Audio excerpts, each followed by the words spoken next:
रेवती को जैसे ही पता चलता है कि आयुर्वेदाचार्य ने उसके पति को जहर देने की कोशिश की, वो खंजर ले आयुर्वेदाचार्य के कक्ष में पहुंच जाती है। आयुर्वेदाचार्य! रेवती की चीख सुनकर आयुर्वेदाचार्य की गहरी नींद टूट गई। उसे इस तरह से बदतमीजी से जगाए जाने की आदत नहीं थी। कौन बेवकूफ चीखा? अरे आप रेवती जी? आयुर्वेदाचार्य रेवती के हाथों में खंजर देखकर ठिठक गया। क्या हुआ? आयुर्वेदाचार्य का गला सूखने लगा था। मेरे पति के जिस्म में जहर उतारा तूने, लेकिन उसकी किस्मत अच्छी थी कि वो मरा नहीं। अब मैं तेरे जिस्म में खंजर उतार कर देखती हूँ, देखते हैं कि तेरी किस्मत अच्छी है या नहीं। रेवती की आंखों में खून उतर आया था। वो चमचमाता हुआ खंजर लेके आयुर्वेदाचार्य की तरफ लपकी। आयुर्वेदाचार्य अपने ही कक्ष में बंधक सा बन गया।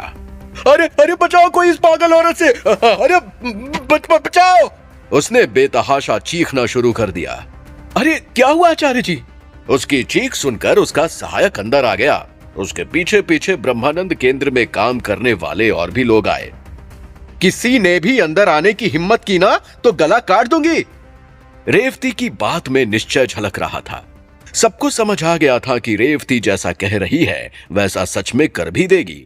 सब कक्ष के बाहर सहमे खड़े रहे, जिसमें ब्रह्मानंद केंद्र का मालिक राजपाल भी शामिल था। उसके केंद्र के एक वरिष्ठ कर्मचारी का गला रेता जाने वाला था, लेकिन उसे कुछ भी करने में डर लग रहा था। वो नहीं छोड़ेगी उसे। राजपाल के मुंह से बस इतना ही निकला। आयुर्वेदाचार्य कक्ष के एक कोने में धंसा हुआ रेवती से जान की भीख मांग रहा था। रेवती बिना ठिठके खंजर लिए उसकी तरफ बढ़ रही थी। नरेंद्र ने बिल्कुल आखिरी पल में रेवती के हाथ से खंजर छीनकर दूर फेंक दिया।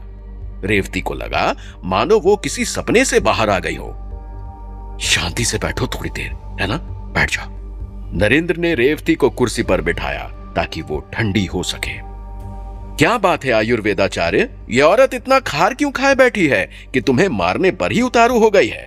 केंद्र का मालिक राजपाल अब कक्ष के अंदर आ चुका था। इसने मंत्र के लिए नरेंद्र को मारना चाहा था। रेवती ने आयुर्वेदाचार्य की कलाई खोल दी। अरे ऐसे कलयुगी चिकित्सक को तो मर ही जाना चाहिए।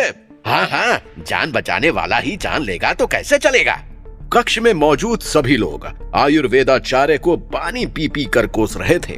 राजपाल ने सभी लोगों को बाहर जाने के लिए कहा। अब कक्ष में वो, आयुर्वेदाचार्य, नरेंद्र और रेवती ही मौजूद थे। मैं मिस आयुर्वेदाचार्य को तुरंत नौकरी से निकाल रहा हूं, लेकिन मेरी आपसे यह विनती है, कृपया आप इस मामले को यहीं पर खत्म कर दें। अगर हम इसे राजा के पास ले जाएंगे तो केंद्र की बहुत बदनामी होगी और इस दुष्ट की वजह से हमें राजकोष से मिलने वाला पैसा भी बंद हो जाएगा। राजपाल विनती करते करते रेवती के पैरों पर गिर गया। नहीं, मैं यहाँ से सीधे राजा के पास जा रही हूँ। ये सब ऐसे दुष्टों को काम पर रखने से पहले सोचना चाहिए था। रेवती राजपाल की बात मानने के बिल्कुल भी मूड में नहीं थी। क्यों बे, उस मंत्र से उम्र बढ़ाने वाली औषधि बनाने वाला था ना तू, हैं? नरेंद्र ने आयुर्वेदाचार्य से पूछा। आयुर्वेदाचार्य ने हाँ में सिर हिला दिया।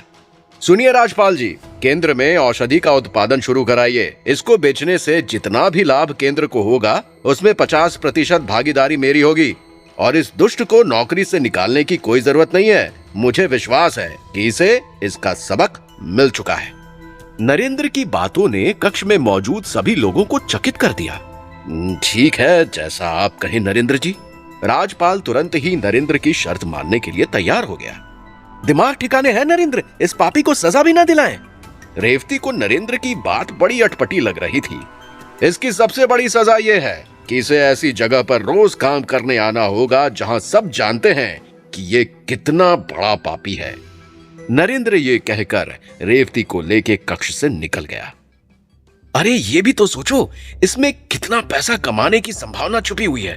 और अपने परिवार के लिए पैसा कमाना अभी सबसे जरूरी चीज है। घर लौटते वक्त नरेंद्र ने रेवती को अपनी बात समझाने की कोशिश की।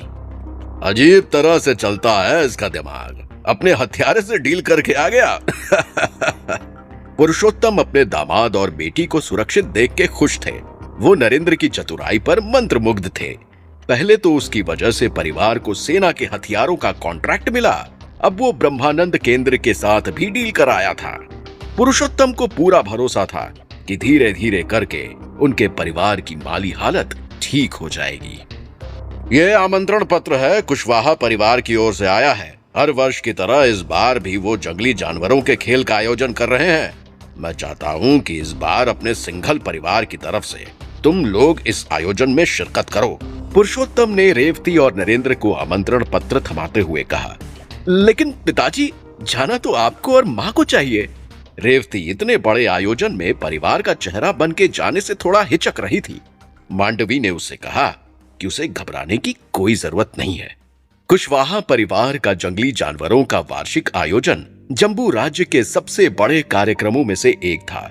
इसमें राज्य के राजा तक शिरकत किया करते थे। साथ ही राज्य के सभी रसूखदार परिवार भी इसमें हिस्सा लेते थे, जिसमें सिंघल परिवार भी शामिल था।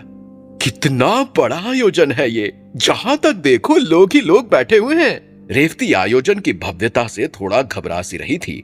अरे हमें करना ही क्या है, जंगली जानवरों की लड़ाई देखनी है बस। कभी जानवर आपस में लड़ेंगे, कभी इंसानों से लड़ेंगे। हम कुर्सी पर बैठ के थालियां बजाएंगे और खाना खा के घर वापस चले जाएंगे। नरेंद्र ने रेवती को शांति से मंच पर रखी कुर्सी पर बैठने के लिए कहा, जहां राजा के साथ और भी परिवारों के वरिष्ठ लोग बैठे हुए थे। नरेंद्र को इस बात का बिल्कुल भी इल्म नहीं था कि वो खाना खा के शांति से घर नहीं जा पाएगा, क्योंकि आयोजन में मेहमान के रूप में चौहान परिवार को भी बुलाया गया था और उनका प्रतिनिधित्व कर रहा था महेश चौहान। वो भूला नहीं था कि नरेंद्र की वजह से ही उसके परिवार को सेना के हथियारों का कॉन्ट्रैक्ट नहीं मिला था। ये जिंदा है अभी तक। महेश को पूरा विश्वास था कि निकुंज के वार के बाद नरेंद्र जिंदा तो नहीं बचा होगा। पता नहीं, अमृत पी के पैदा हुआ है शायद। महेश का सलाहकार भी आश्चर्यचकित था। कोई बात नहीं, आज साले का सारा अमृत निचोड़ दूंगा। आज यहां से जिंदा बच के नहीं जाएगा ये। बड़ा नुकसान किया है इसने हमारा। महेश नरेंद्र पर भरा बैठा हुआ था। आज उसके फटने के लिए बिल्कुल सही दिन था। जंगली सुअर पर मेरी 4 मुद्राएं लगा दो, मेरी जंगली कुत्ते पर 7। रिंग में जंगली जानवरों की फाइट शुरू हो चुकी थी। पहले राउंड में आम जनता अलग अलग पशुओं पर दांव लगा रही थी। अरे देखो, 2 जानवर रिंग में लड़ रहे हैं और एक दर्शकों में भी बैठा हुआ है। महेश नरेंद्र की तरफ इशारा करते हुए बोला, इसका मुंह तोड़ के आता हूं मैं। नरेंद्र का पारा तुरंत चढ़ने लगा। जाने दो उसे, कुत्ता है वो, थोड़ी देर में भौंक के शांत हो जाएगा। रेवती ने महेश को इग्नोर करने की सलाह देते हुए नरेंद्र को अपना ध्यान खेल पर लगाने को कहा। नरेंद्र भले ही शांति से बैठ गया, लेकिन महेश कहां ही रुकने वाला था। सुनो, मेरी 100 मुद्राएं उस गधे पर लगा दो। गधे रिंग में उतर सकते हैं ना? उतर सकते हैं कि नहीं? महेश नरेंद्र का मखौल उड़ाए ही जा रहा था। मंच पर बैठे हुए लोगों की रुचि खेल से ज्यादा महेश में आ गई थी। महेश नरेंद्र पर फप्तियां कसे ही जा रहा था और लोग ठहाके लगाए जा रहे थे। नरेंद्र बड़ी ही मुश्किल से खुद को रोक रहा था। देखो, हम पहली बार परिवार की तरफ से इतने बड़े आयोजन में आए हैं। मैं नहीं चाहती कि कोई हंगामा हो, इसलिए शांत बैठे रहो। रेवती अभी भी बात को बढ़ाना नहीं चाहती थी। अरे यार, लेकिन कब तक शांत बैठा रहूंगा? वो कुछ भी बोले जा रहा है। नरेंद्र का गुस्सा भड़क रहा था। वो यही तो चाहता है कि तुम भड़क के कुछ करो और वो इस बात का फायदा उठाए। रेवती नरेंद्र को समझाने में विफल हो रही थी। तभी महेश ने कुछ ऐसा किया कि नरेंद्र के धैर्य की सीमा पार हो गई और वो मुट्ठी भींचकर खड़ा हो गया। महेश ने देखा कि नरेंद्र बिल्कुल भी रिएक्ट नहीं कर रहा है, तो उसने वहां वार करना शुरू किया जहां नरेंद्र को पक्का ही दर्द होता। अरे रेवती जी सुनिए, आगे आके बैठ जाइए, वहां से खेल अच्छा नहीं दिख रहा होगा। महेश ने रेवती को सीटी मारते हुए कहा। रेवती ने उसकी बात पर बिल्कुल भी ध्यान नहीं दिया। अरे आ जाइए ना रेवती जी आगे, देखिए कितनी जगह है मेरी गोद में, आके बैठ जाइए। महेश को भी लग गया था कि सीमा पार हो चुकी है, लेकिन उसको अंदेशा नहीं था कि नरेंद्र इतनी तीखी प्रतिक्रिया देगा। बहुत जगह है ना तेरी गोद में। नरेंद्र खुद तो खड़ा हुआ ही, साथ ही उसने अपनी कुर्सी भी हाथ में उठा ली। वो कुर्सी लेकर महेश की तरफ बढ़ा। लोगों को बिल्कुल भी समझ नहीं आ रहा था कि आखिर वो क्या करने वाला है, लेकिन थोड़ी देर में ये क्लियर हो गया। ला, मैं बैठता हूँ तेरी गोद में।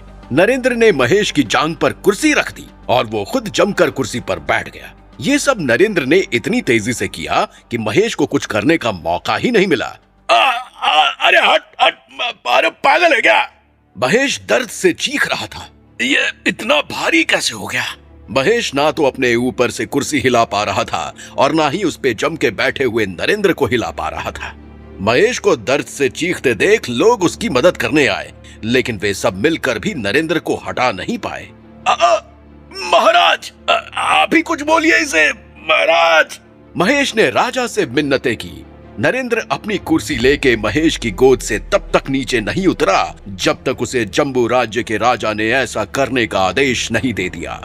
आ गया मजा? और बिठाना है किसी को गोद में? हा? नरेंद्र महेश का मजाक उड़ाते हुए रेवती के पास चला गया। लोग अभी भी हंस रहे थे, लेकिन इस बार महेश पे उसके दिल में लगी आग और भी भड़क गई थी। अब ऊंचे परिवारों के लोग जंगली जानवरों की लड़ाई पर दांव लगाएंगे, अनाउंसर ने घोषणा की। दांव लगाने के लिए तो बहुत सारी स्वर्ण मुद्राओं की जरूरत होगी। रेवती को पता था कि उनके पास पर्याप्त मुद्राएं नहीं है। उसे यह भी नहीं पता था कि आयोजन में शिरकत करने के लिए खूब सारी स्वर्ण मुद्राओं की जरूरत होगी। जब अनाउंसर स्वर्ण मुद्राएं जमा करने नरेंद्र के पास आया तो उसने अनाउंसर को आगे बढ़ जाने का इशारा किया। जब उस कंगले के पास स्वर्ण मुद्राएं नहीं है तो वो ऊंचे परिवारों के साथ मंच पर कैसे बैठा हुआ है? महेश को अपनी बेइज्जती का बदला लेने का मौका मिल गया था। अरे उन दोनों को उठाकर आम लोगों के साथ बिठाओ तुरंत। महेश नरेंद्र और रेवती को छोड़ने के लिए तैयार ही नहीं था। देखिए, आप लोग उठ जाइए यहाँ से, अनाउंसर ने नरेंद्र और रेवती से कहा। नियमों का पालन किया जाना जरूरी था। पहली बार आए हैं इस आयोजन में परिवार की तरफ से और नाक कटा के जाएंगे। रेवती रुआसी हो गई थी।